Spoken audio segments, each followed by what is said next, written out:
passe. Super, l'artiste. Super, encore un but sensationnel.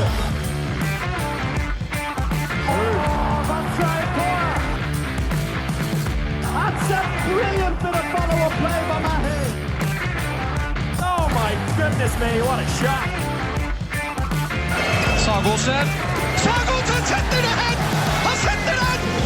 De er i semifinale igjen! Hello everybody and welcome to the Uniformed Handball Hour. It's the three Irish boys back in town, and I often see online that people can't tell us apart, so there's only one guy who's benefiting from that, and that's me, Alex Kulesh, joined by Chris O'Reilly and Brian Captain. How are you boys?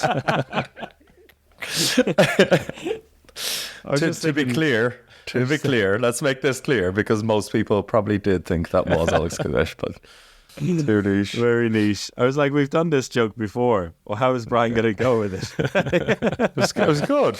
It's good. So the World Championship starting, 3 opening days. I'm pumped for it. I love opening days, and we got 3 of them, so I'm extra hyped for it. Can someone explain the concept of 3 opening days? Well, Alex, 3 hosts, 3 opening days. Simple as that. Perhaps. Yeah. But is it? Well, I think for the first time we have 3 hosts with 3 very strong TV markets. So maybe it does for the opening. Like maybe they're thinking, for the opening round they separate all 3 hosts and give as much TV exposure as possible. I don't know. It's the World Championship. The IHF allow these things to happen. You know, Norway's group and Group G with Brazil, Spain, Ukraine, and Kazakhstan will just finish earlier than everyone else. That's, I mean, okay, that's fine, I guess. Maybe the grand plan for Norway to eventually go and win this championship. We were releasing this one actually on Thursday morning because we're going to speak to Anja Borg from Norway's TV2 on Thursday morning after the opening game for Norway. So it's a little bit of a preview review, but focusing mostly on the preview because I don't think we're going to learn too much on the handball side of things from the opening games today. But we are going to look at groups A to D, and at the end of them, all 3 of us making our predictions for the championship as well. Shall we start from the top? Sure. Group A, Sweden, Croatia, China, and Senegal. What are your opening thoughts on that, Brian? Well, I think this Group A, along with Group B, which we'll talk about in a little bit, is a little bit reminiscent to 2021 when we had, you're going to have one team that gets through from this group, which is going to be a bit of an easy ride for the main round. And I'm presuming here it's probably going to be China that gets through. Well, China or Senegal, I don't know. Can you guys pick apart who's going to take that third spot? I think you're sleeping on Senegal here. I think you're underestimating Senegal quite a bit here. Okay. They're a team filled with, pretty good players playing in France, including a player who's also played for France. Nyasa Nyombla? Am I saying that right? Your guess is as good as mine, but Nyombla, I guess, is the right one. Yeah. What a player to have come in. Olympic silver medalist in 2016 in Rio de Janeiro. She was playing with France until 2019. I don't know exactly what her connection to Senegal is, but yeah, Nyombla playing for Senegal 4 years after last playing for France. And if we're lucky, I might be able to try and chat to her in Gothenburg over the next week and maybe get a little bit of insight into her move there. But she's part of the team, and as you mentioned, Alex, a bunch of players playing in France and some other decent teams in Europe, and a lot of players who've grown up in France as well, who've come through the French handball system, played for under-19 teams, played for big clubs. So it's probably not going to be your classic African style of handball in that sense. Probably a bit more of a French style in how they play. And I was looking back at the last time they were in the World Championship in 2019, and they ran teams like Montenegro and Romania pretty close, like losing by 3, 4, 5 goals in some of those games. So yeah, I think I would put them put them ahead of China, and maybe. Well, is it time to start doubting Croatia again? I ask you, boys. I have an answer on Nyombla. Nyombla, essentially, she is of Senegalese descent, born in France, but to Senegalese parents. And she hasn't played for France since 2019, which is the 3 years you need to switch allegiances. She has, the Senegalese passport and everything, so she is able to switch allegiances to Senegal and try to push them towards a bigger result for the African team. She was the all-star centre-back in the African Cup of Nations, where Senegal ended up finishing third, but they really pushed Angola to extra time in the semi-final. So making a big difference, a real star. And I think you can't underestimate what it means to have a player of that quality join a team with potential, but definitely a lower level. I think Senegal will be looking to pick off Croatia this time around. It is huge for them to have someone like Nyombla in their ranks there. It's interesting to think what's going to happen with Croatia, because obviously Croatia, that bronze medal from a few years ago, does seem a bit like an anomaly, but they are a fairly settled squad as well. So I think it could be a very, very tight game, and it's tricky to know. I mean, Croatia have looked decent in the friendlies coming in here. They beat Montenegro. They've looked fairly okay coming into it, and it's the same old squad we've come to know and love, and not too many changes there. So I reckon, it could be a tight game between them and Senegal, and China for second spot, of course. Yeah, China, I have no idea what to expect, to be honest. I still have to do my homework on them before the opening match on Friday. Yeah, always an interesting challenge with having all those names and players that I don't know. So if you want some real entertainment on Friday evening, follow me as I commentate on China's opening game of the championship. It'll be fine.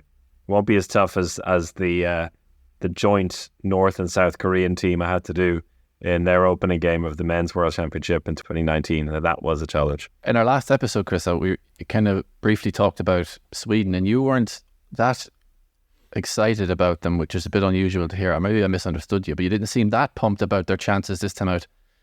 I mean, looking at their squad, I mean, obviously some really good players in there. You have Johanna Bunsen in goal, Lynn Blom, Jamina Roberts, which is your personal favourite, Chris. Natalie Hagman in there, who's probably going to end up top scorer again, I'd imagine, looking at some of their ties.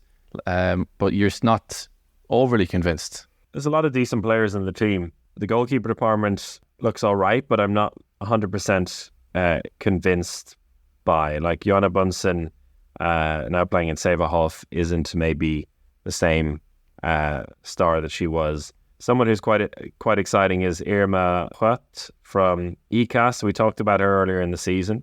She had a very good start to the season in goal in the Champions League. And then Evelyn Eriksson, probably the third choice, as we mentioned. Those Chesima Bucharesti goalkeepers, they're handy to have ready just in case. So I mean, it's a better goalkeeper department than they've had before, and every position seems all right, but there's, I'd say on the line, they have two world-class players in Lynn Blom and Anna Lagerqvist, and at left back, Jamina Roberts. Tira Ax there was a player we talked a lot about last year at the Women's Euro, as she kind of had a breakout game against Denmark.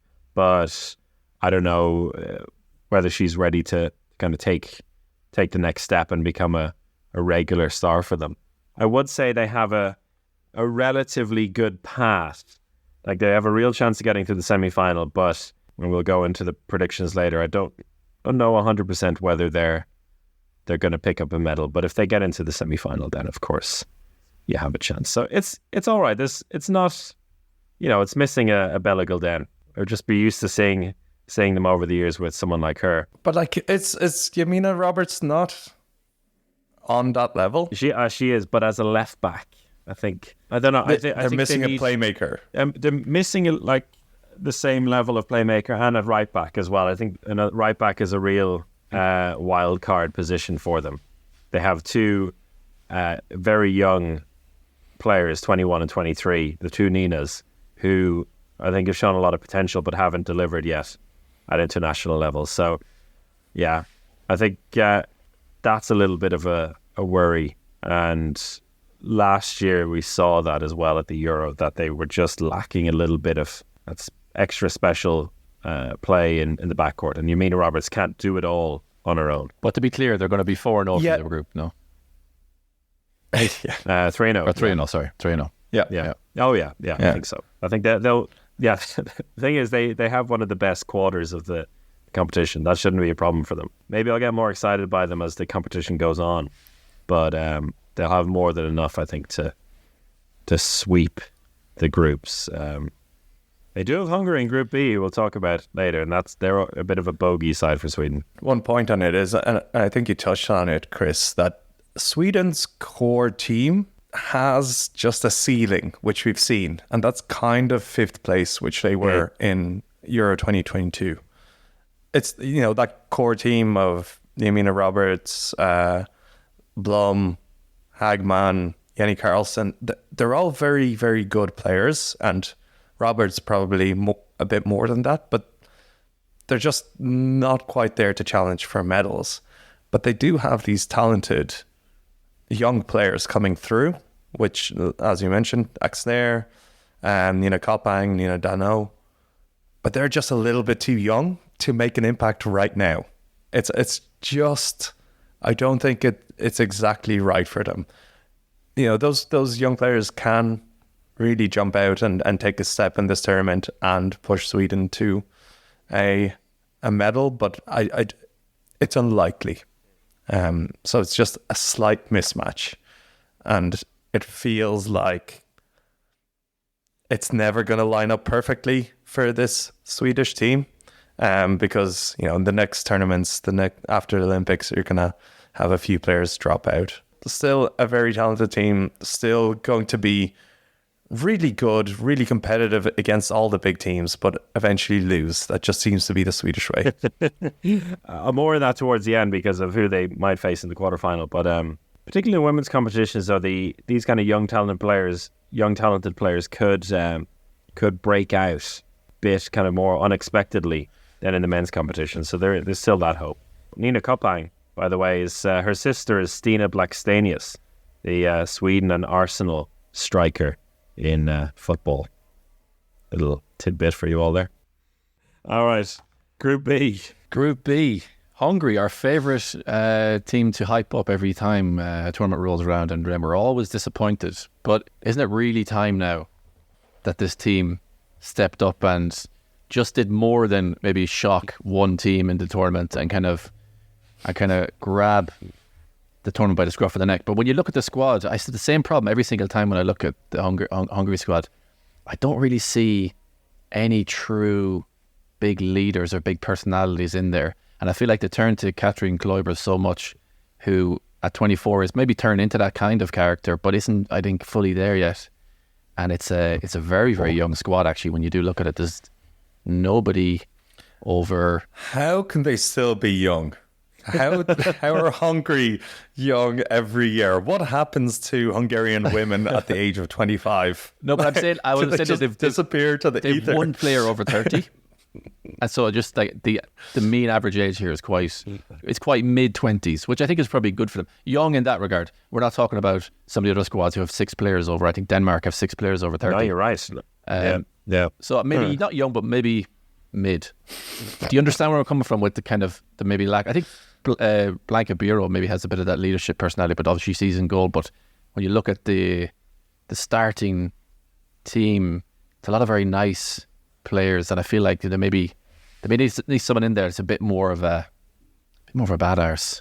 One way of like judging the quality of this team is to check how many like Győr players they have, because Győr is only going to have a Hungarian player when she's good enough to be in the squad.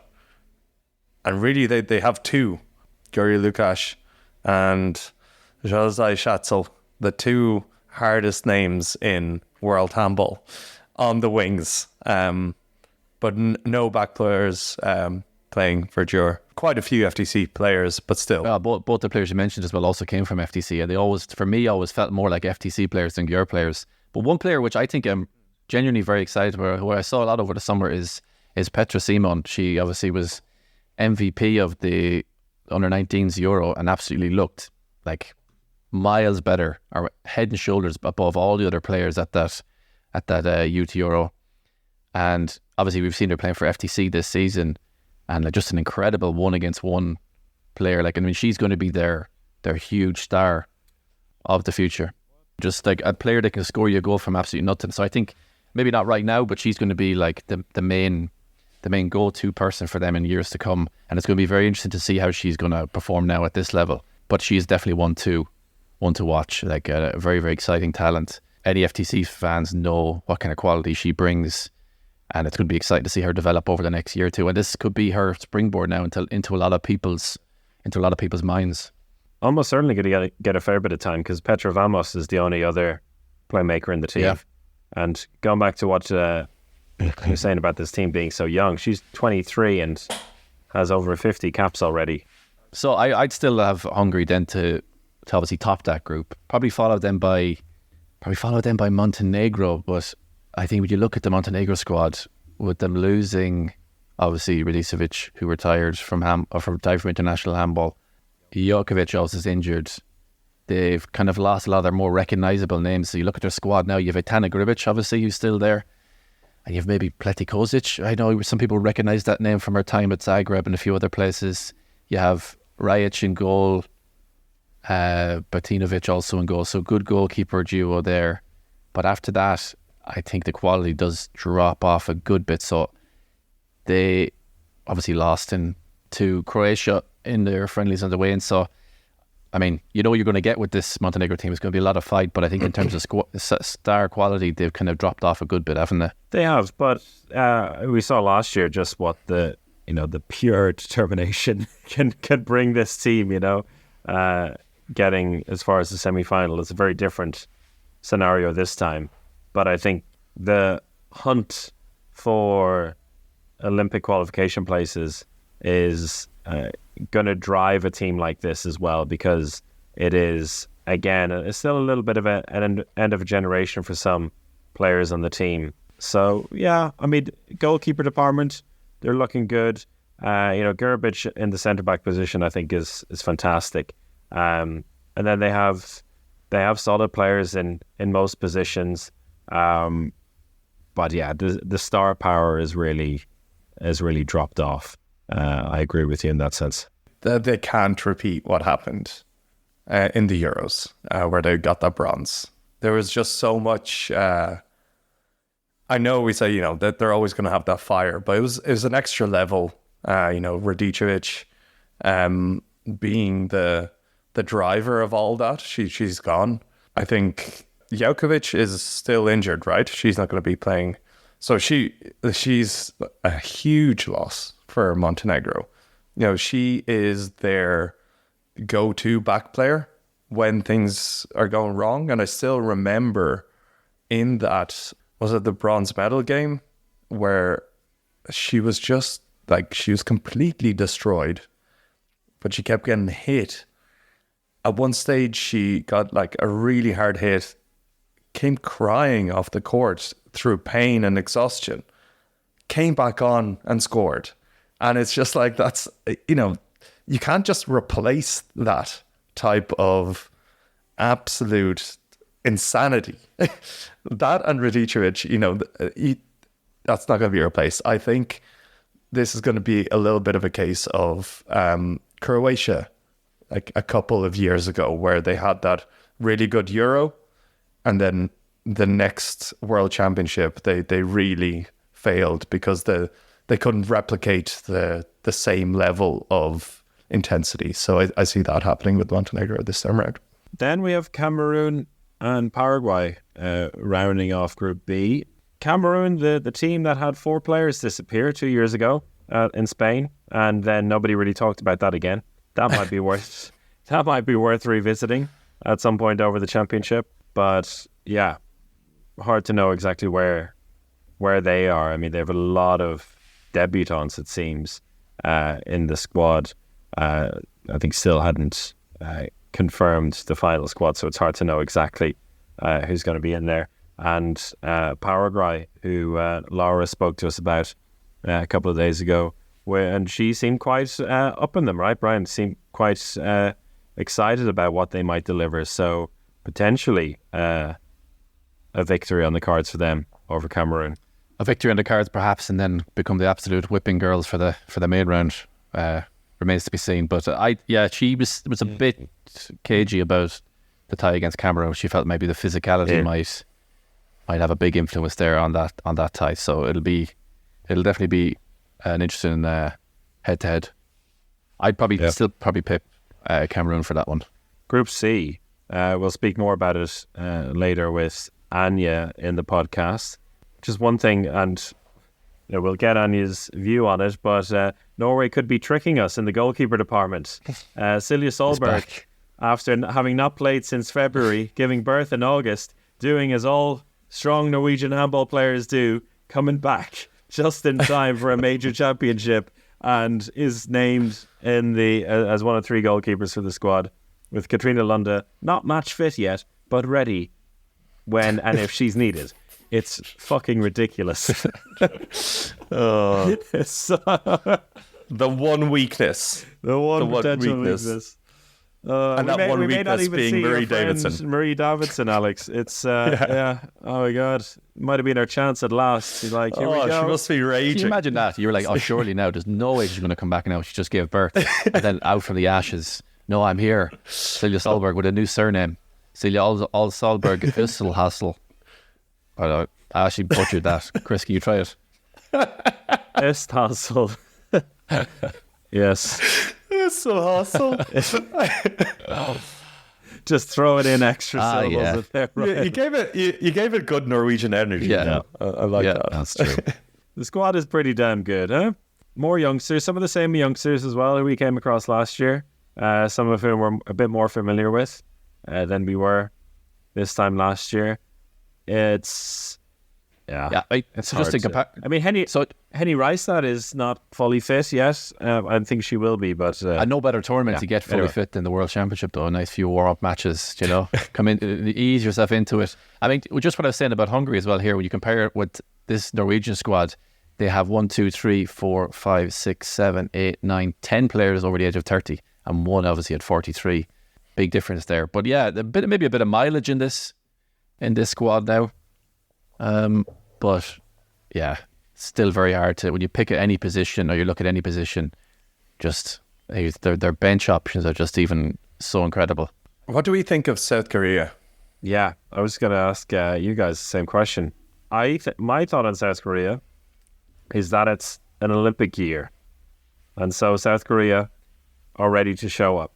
Remember what they did 4 years ago in Japan, where they were like in-flight goaling the hell out of everyone, Kempas everywhere, scaring the crap out of anyone who faced them.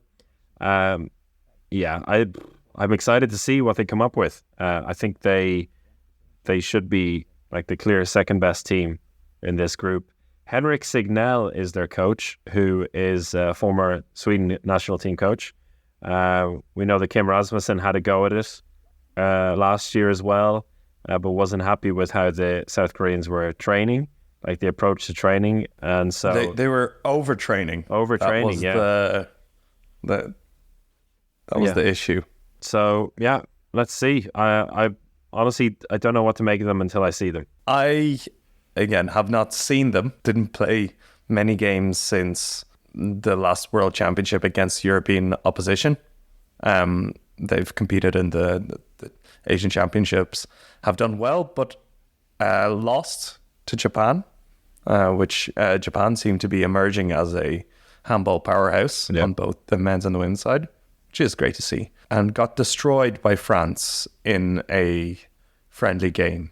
And I think that does dampen my spirits. I think that game against France, where they lost 36-19, South Korea can be a team that can surprise the real big girls in the competition. They can surprise the big teams. And losing by, almost 20 goals to France doesn't give me too much hope that they'll compete at the highest level. But let's see. I suppose I just had more hopes of them being almost a medal threat, but it seems unlikely. Unlike Greenland, who are going to be a medal threat in the President's Cup, huh? Hey, yeah, I'm excited. Second time ever, see isn't it? Greenland. Second time ever with a World Championship. Second time ever. I'm excited to see what they can come up with. Like they snatched this spot by they beat Canada. Was it like 17-16? Wasn't it Yeah. the final of the qualification to get this spot? So we can expect some defiance in defence. A little bit worried that a few of the players play for Silkeborg's second team, and one of them is playing in Faroe Islands. So it's an interesting mix of players, that's for sure. I'm just ready to see what they come up with. I don't know what else to say at this point. Ready to see them get absolutely hockeyed for the whole competition. Yeah, you think they're the worst team? They really could be. I think there's some Nordic defiance in there. Just that won't allow that to happen. Yeah, they were close with Canada. Imagine if it was Canada in this group. How would we be looking at it?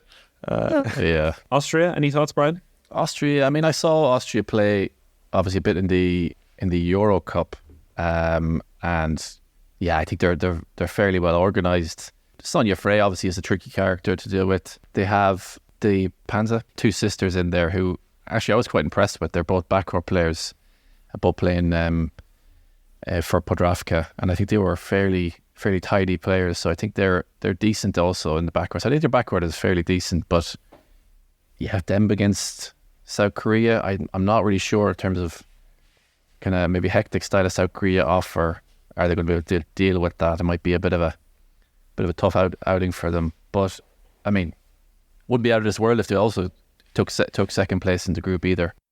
And now it's time for our interview, and we've brought in TV2 Norway's Anja Borg to speak to us all about the opening day of the championship in Stavanger and all the big topics that we've been talking about regarding Norway, their quest for another World Championship gold.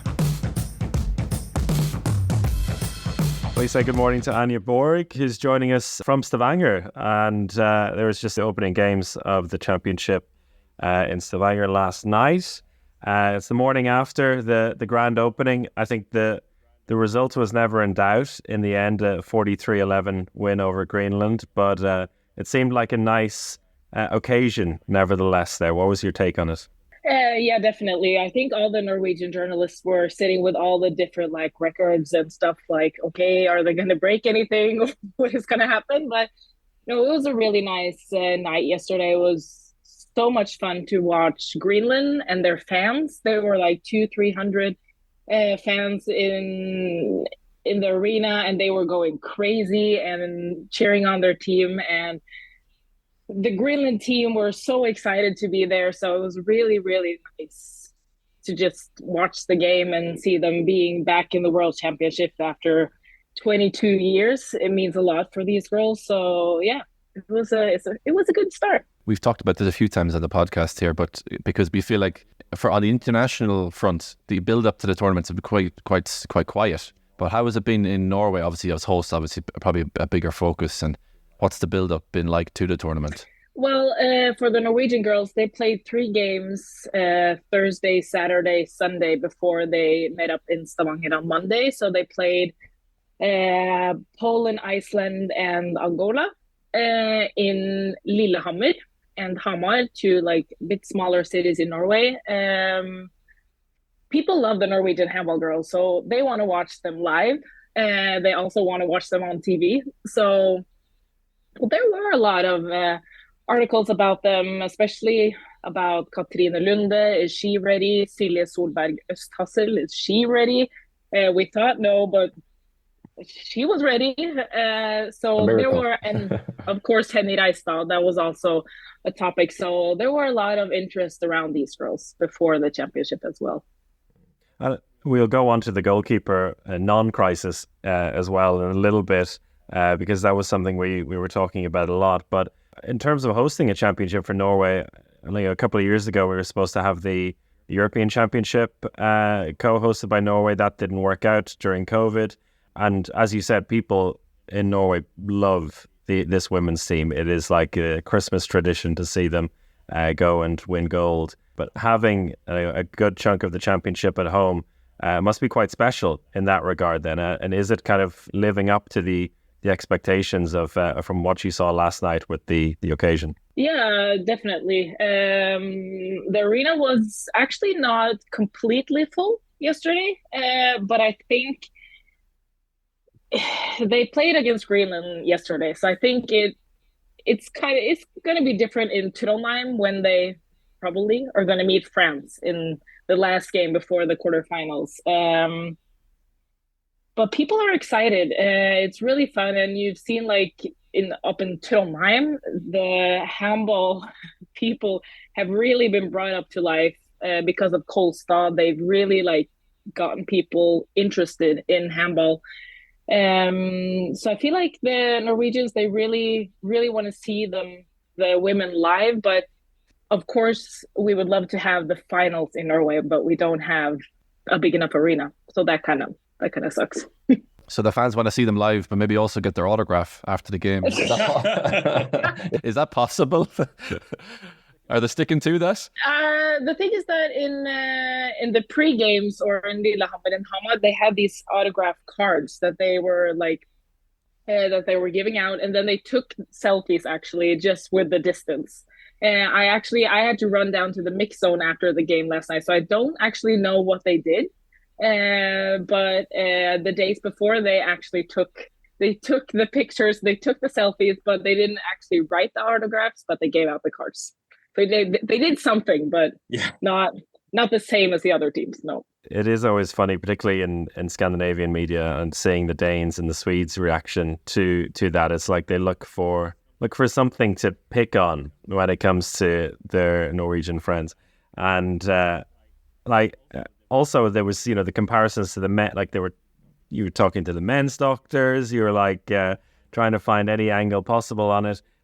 Is it a bit more like, or has it been made more of a deal than it actually is in the end, do you think? Or has the team maybe taken a step back from that after they've seen the reaction? It's hard to say, but I think that, for me, I saw the women's team in October where they didn't do anything of this, like either selfies or autographs, because it was 2 months until the championship.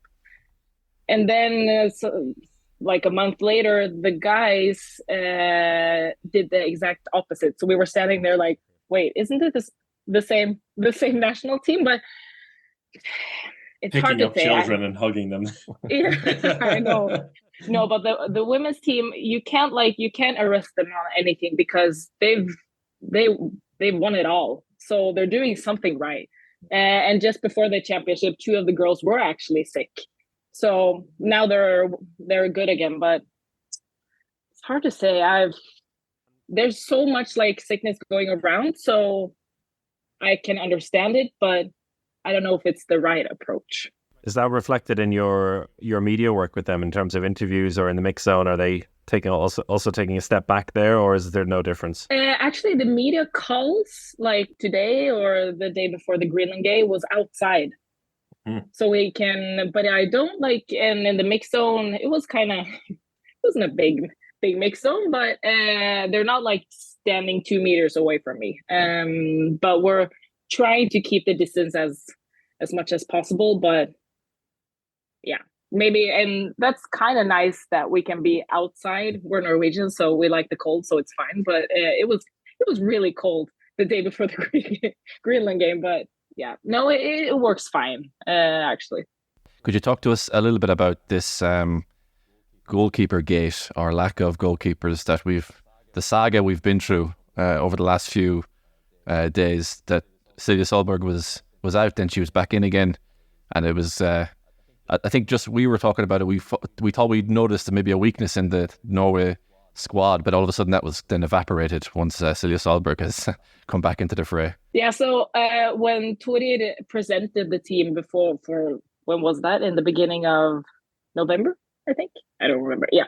He told us that Katrine Lunde was out, but she was on the team, but we didn't know if she was going to be ready or not. But Silje Solberg, she hadn't played a game. It wasn't like she was far away. And then suddenly before the Iceland game, we got a text message. Okay, she's in. We were like, wait, what? She's in? She hasn't played a game. But she's back and she's in this. And I think the game against Iceland and the game against Poland was really important for her, just to like be in the game, being with the team. She got hit in the face right away, so she was back. I asked her, Welcome back, yeah. did you miss this? And she was like, no, but it's nice to be back. And Katrine Lunde, she actually arrived yesterday to Stavanger, so I'm talking to her today. So I asked also Tori last night what like the status on her was, and he told me that they're taking it day by day. She's training fine, so she'll come along. So everyone in Norway, we love our goalkeepers. Everyone knows Katrine Lunde. Everyone knows Silje Solberg. We know what we get from them. Just see if we look at the past two finals in the European Championship and the World Championship, they've just, they're so good, and they're so, I don't know what we'd do without them. So everyone panicked a little bit, but now it's fine. Everyone but Maria Davidson, who wasn't panicking, but now she might be panicking again. Yeah, that's the case, because Maria Davidson and Olivia Lykke Nygård, they were 1 and 2. And then Silje Solberg was back, and now they're 2 and 3. And if Katrine goes in, they're going to be 3 and 4. So it's like all or nothing for these two goalies. I saw a picture from last night of Marie Davidson just sitting in the stands with Nora Merck, who's being rested, Katrine Lunde not yet in, and I'm just thinking like, it's so close. I'm sure she'll get a chance to play, but yeah, it's to fall down the pecking order so quickly for, we were saying as well, it's not a disaster if she was the first choice goalkeeper, still, a very high international class player, but that's life in between the posts for Norway. Tell us anything else you can tell us about the squad itself. The younger players seem to be really embedded in. A lot of them were thrown in last year, the European Championship, but now they're becoming a bit more familiar. Anything that really stands out for you among the players in the squad this time? If we take a look at the game last night, you have Kristina Novak. She's from this town, from the city, from Stavanger. It was really nice to see her yesterday, because she's suffered from a thumb injury. She played her first game, I think it was October 18th. So she's been out. She was really stressed out. She really wanted to join the squad for the World Championship. She was in the European Championship last year, didn't get a lot of time on the court, but it was really fun watching her last night, being back, just being fearless, actually, just doing what she does best. And then we have a new girl, Maja Furusæter.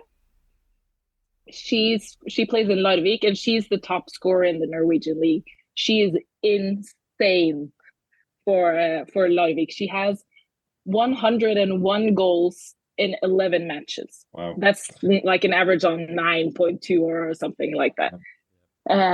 And she's so young. She's the future for this national team, and she's here to just get like the references, getting to learn the girls, getting to learn the whole drill. But she played yesterday, also scored 5 goals, and it was it was really fun. And it's so much fun to watch these young girls just letting their shoulders down and doing what they do in their clubs. And we'll see how much they get to play the rest of the championship, but maybe against South Korea and against Austria, but we'll see.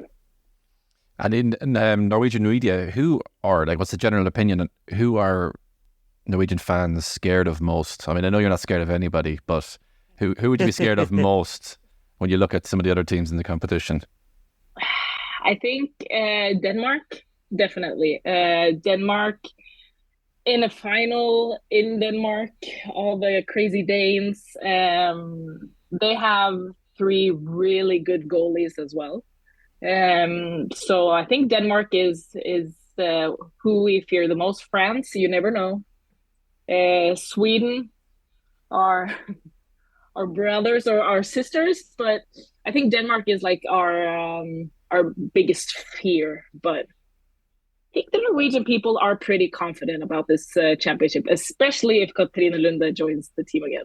Then we can just relax a bit. But you never know. Denmark can really surprise us. Yeah, I'm excited about Denmark in particular this time, and it's going to be in Denmark, the final as well, which is, well, might mean something. It might not, but as you, Anja, also host the podcast on TV2 with the commentators there, you know that these things are always about making predictions that we can come back and haunt you with later at the end. We've done the same. So before we let you go, your gold, silver, bronze, and whether or not Henny Reistad is the MVP. Oof. That's a tough one. We actually had a prediction podcast now, so I can just lean on our expert. But we had the Poland coach Arne Semsta in as well, and they actually said two different things on the bronze medal. But gold, Norway, silver, Denmark. I'm gonna say bronze medal, Sweden this time. This is gonna hunt me down. If it's gonna be France, but it's okay. That's fine. Your MVP for the championship? I think if Henny Reistad, she suffered a bit from injuries now before the championship, but she was back yesterday, and I think, I'm gonna put Henny Reistad there. If Norway win, it's hard to argue against her being the main reason why. But that's fantastic. Anja, thank you so much for joining us. I know you have a media call in about 45 minutes, so I'll let you get ready for that. Enjoy the rest of the championship and probably catch you in the final weekend in Herning, right? Yep, I'll be there. Take care. Thank you. Bye. Bye. Thank you so much to Anja Borg. On to Group D then. Final group of this second preview podcast. And it's if two teams went through, it could be considered almost a group of death. But three teams are going through. But still, important games in this group between France, Slovenia, Angola, and Iceland. What do you think of this group, guys? Any potential shocks on the horizon? Angola, also a team who focus very much on peaking for the Olympics. So this is a big one for them. Well, remember Angola was it the last one when they had that draw with Slovenia, if I remember correctly? So they do have a result in them, and I mean, they must be fancying themselves maybe against Iceland as well. And then obviously playing Slovenia again. So there'll be a bit of old memories there for this Slovenia side. So I think it's definitely a very interesting group. I'm also intrigued to see what kind of state this French team is going to be in, because when you look at it, they've quality everywhere, but I don't really hear anyone talking about the French team at all. People don't seem to give them any type of shout about getting to the final. But when you look at the squad they have, I mean, all the names in there. Someone like Chloe Valentini is absolutely tearing it up in the Champions League as well. I saw her playing for Metz there only 2 weeks ago, and she looked in incredible form. So it's going to be interesting to see what kind of shape they're in, because they have brought in some of those younger players now as well, especially Sarah Boutit. She on the line is someone which a lot of people are talking about, that she's going to be the mainstay in the years to come on the French line there. So now that aging line player Pauletta Foppa at 22 is getting past her best. True, yeah. It's kind of scary actually when you look at that duo for the next 10 years. It's not bad. I can't believe Papa's still 22. Nah, it's wild, isn't it? That is wild. She has 71 appearances for France and 179 goals. If you said to me she was 26, I'd believe you. That's incredible. France have not lost a game since the European Championship last year, including their really fun game against Latvia, which finished 55-8. I don't know, have they not been getting the hype for a medal? I think France should always be right there. No, it's just a lot of the things I'm seeing online. There's a lot of people saying it's going to be a Norway-Denmark final. That's just what I'm seeing a lot, like, you know, or people you talk to. It seems to be very much it's going to be Norway-Denmark, and it's going to be either one of them's taking the gold. It's just maybe not quite as much as I've heard in the past about French teams coming up. But the French women's team is a little bit similar to the Spanish men's team in championships. The fact that they're actually, always a little bit underestimated, and they always get a medal. They just over the last 5-6 years they've continually surprised. I don't know if you can keep calling it a surprise when they're right at the top, but yeah, I think this Norway-Denmark rivalry is just so interesting. The fact that Denmark haven't been able to get past their neighbours. That I think that's why everyone wants a Denmark-Norway final and Denmark to win it. And I don't say that as a Denmark fan, but I think, you know, everyone is willing this Danish team to finally get over the hump. Yeah. And for France, it's a team that's done it many times. I think it's old news, isn't it? It's old almost? news, exactly. They're always, they've been consistently so good for so long that it's like... And they've already gotten, you know, they've beaten Norway. It's not like France have a, you know, boogeyman on their back who's... Boogeymans don't hang out on backs. They usually hang out under beds, actually. Go with it. I like this. The Norwegian boogeyman gets really close to you. Yeah, it really does. This team has very few weaknesses. I think the only problem position is maybe right back, because they only have Laura Flipp, who is transitioned from being a right winger to a right back. So they have, and Ocean Cercia Nugalan is out of the squad. Oh, she's out of the squad, is she? Yeah, she's out and being replaced by a left back in Deborah Lasource. So, but they have a lot of choices out there. You know, I mean, you could see someone like Estella Zeminko, for example, just playing right back for the whole tournament, as she's done for Djur. And they also have Grassadi and Melanie Nokandi at centre back. So they have so many choices, which has come back to haunt them in the past. Remember, we talked about the World Championship final 2 years ago, when Norway came back to beat France in that final, and France just tried a new playmaker every 2 minutes because it wasn't working. So too spoiled for choice can come back to haunt them, perhaps. But it's also Oliver Cromwell's last World Championship, isn't it? He's retiring then after the Olympics. So I don't believe that. I thought he retired about 10 years ago. So like he's keeps coming back. I got one more in me. He's got one more in him, that's for sure. It's like that meme. Yeah, I like the squad. The goalkeeper department as well. Like, that's something we thought maybe they would have a problem with you know, the retirements and injuries and pregnancies they always seem to have. But the trio, it's a bit like Norway. The trio they have at the moment is very promising with Glauser, Depuise from Metz, who I think we all believe is a exciting prospect, and Sacco also from Metz. So that's a pretty good position. They've got some amazing line players. Every position except the right back is like rock solid. So no reason why they can't go all the way. Yeah, modern handball as well. You don't really need a right back. You just switch them all up, don't you? Anyway. So. But Sacco though is really like, I saw her playing obviously a few weeks ago as well, and she's like in incredible form at the moment too. And she's really like a proper like hot streak type of keeper. But Emil Nielsen esque in her hot streak, and she's a good motivator as well. So excited to see what she can do. Do we think Slovenia can take a next step? Because they, again, at that Euros showed that they were a really strong team. They've continued to have good performances, but not quite reaching the heights from that Euros. in the meantime. And Krim have become a top Champions League club in the meantime, which is where most of Slovenia's players come from. So do you think that there's a chance that Slovenia can do something a little bit more? Well, you've seen them a lot. Oh, yeah, I mean, I'd like to think so, but like, I know obviously when you look at the amount of Krim players in the squad, there's 1, 2, 3, 4, 5, 6, 7, 8, 9, 10 Krim players.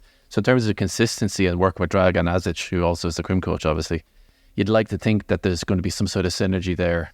And then the players that do bring in, like Anna Gross from Gjør, who is going to be in Krim next season and has played for Krim in the past, has that DNA in her as well. So I'd like to think so, but you were talking about Sweden earlier, and maybe Slovenia are a bit like the Sweden boat of Wish, that they're going to have a few good results, but then really when it comes down to it, they're not really going to go too far. And I'd like to think so, because I do like this project, but I fail to see them really troubling the really big teams.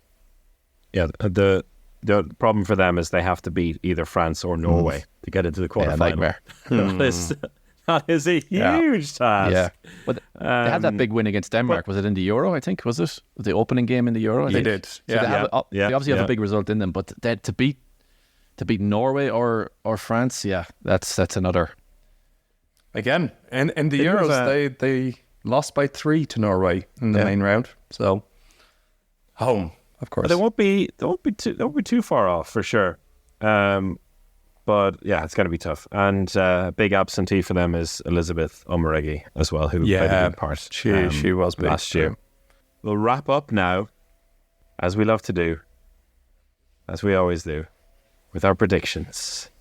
And gold, silver, bronze, and MVP. Okay. And any other random questions you want to throw in there, bro? No. It's like the first time ever I've actually worked it out. Winners of the group, winners of the main round. I've really gone for it this time.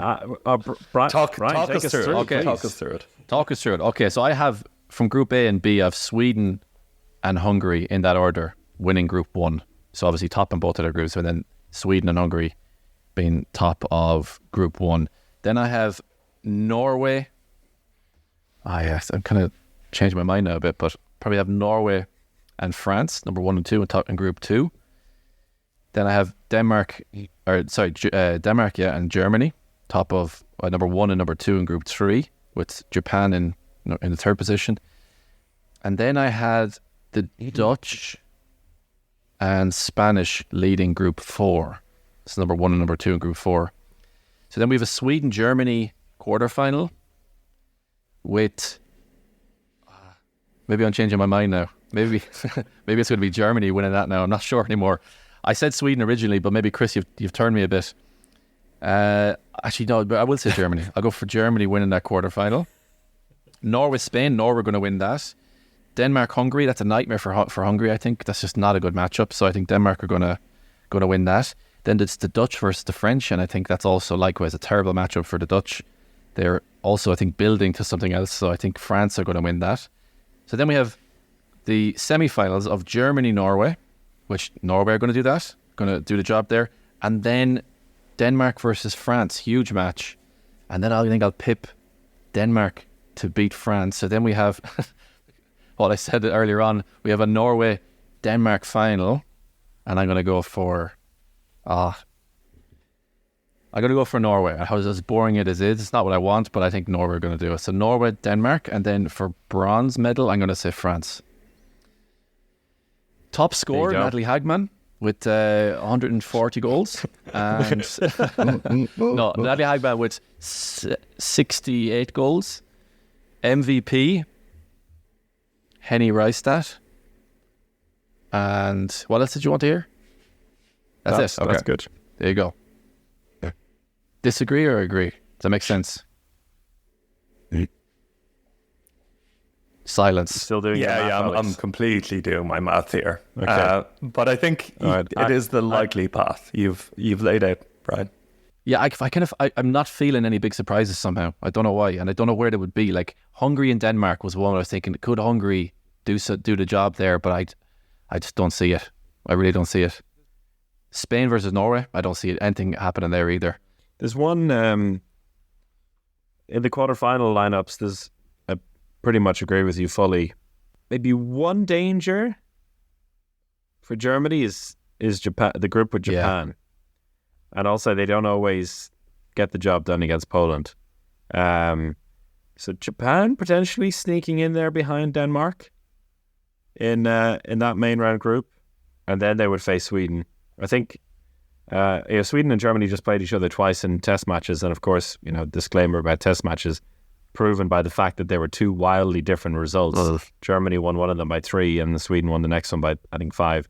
I think Sweden will get into a semi-final against Germany ahead of Germany, which is what I kind of hinted at earlier. I don't like they have the best route there, even though they're maybe not one of the top 4 teams. They have the best matchup in the quarterfinal for them. Then maybe the Dutch would give France some trouble, but not enough trouble. So I'm going to go. It's Denmark's year. Mentioned in the last podcast, it's Denmark's year. They're winning gold ahead of beating Norway in the final. France will get bronze. So same top 3, just the finalists swapped around. Yeah.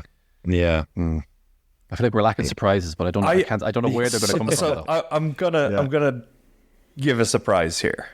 Okay, good. Go on. Because in general, I kind of agree with those, and maybe Germany can have a surprise against France or something. But let me see. And I was trying to work it out, so that's why it's taken me a long time. But I think France might beat Norway in the main round. So France and Norway will top their groups. They're going to beat every team in that main round, come up in a big game against each other to get a quarterfinal place. And I think France beat Norway because Norway haven't ramped up to the highest level yet. I think France will ramp up higher and quicker. So at that moment in time, France beat Norway. Norway still go through to the quarterfinal, but then they play the Netherlands. While France play, I'm going to say Brazil, actually, not Spain. So I'm sticking with this side of the draw because I think this is the interesting one. I kind of agree with the other side of Denmark and Germany getting through. And then we're kind of that quarterfinal between Netherlands and Norway, who have been a little bit rocked. That's another kind of dangerous step for Norway. Am I gonna say that? Say it. Can I say that they might get knocked out to the Netherlands there? In a good old 43-42 after extra time. Well, one of those barnstormers. Barnstormer. Exactly. That's the way I see Norway being knocked out, because if they beat France in the main round, they win the whole thing. Essentially, yes. They just gain in confidence, gain all those players that we talked about will gain, like Henry Reistad, Katrine Lund's going to come in, Celia Solberg, all these players who are ramping up. They're going to ramp up and get to the highest level, and then they will beat Denmark again. But if they lose to France in that main round match, they might get knocked out almost there and then. And then it opens everything up. Wow. Okay, so you're saying Norway. Oh wait, what are you saying then? What's your actual prediction? So that's where I'm. You gave 2 alternative universes, but which one are you going for? It's real Brian Campton of you. All the options. Exactly. Yeah. Okay then. So we have. Oh God, I'm trying to work it out here. No, just give us gold, silver, bronze. Come on. It's gonna be Denmark, Netherlands, France. Okay. You saw a lot of. You saw the Netherlands play when we were over for that Euro game, Chris. Yeah. Did it strike you a team that could get a medal? They didn't really strike me, to be honest. Looked a bit cumbersome. Not yet. No, it wasn't their best, but they do have, in terms of the pure names, yeah. I don't know, I think we'll talk more about the Dutch later in the tournament. Like they're in the softest quarter of the group of the tournament, so they'd be happy with that. They also have a chance to really build into it and ramp up. I didn't give my MVP, and neither did you yet, Alex. I'm going for Sandra Toft, MVP. Christina Jorgensen. That's a good shout, actually. I feel like All right. Yeah, I won't. I was going to say I've changed mine because it's so like. She probably. It's all right. Somebody has to go for Norway, and true, so that's true. okay. That's okay. That's you I'll this stick with time. All right, that was a journey. Thank you so much, lads, and thank you everyone who listened, and also follow us on Patreon. A shout out for Ines Grazina, one of our latest followers on Patreon, signed up for this month, and you can too. Just go on to patreon.com/handball hour and join us for what is going to be a big month ahead, as we have normal podcasts and bonus podcasts just for the Patreon subscribers throughout the championship as well. But until then, enjoy the start. Enjoy the 3 opening days of the championship, everyone. I don't get it. Doesn't make sense. That's just the first round. We'll catch you at some point later in the opening round.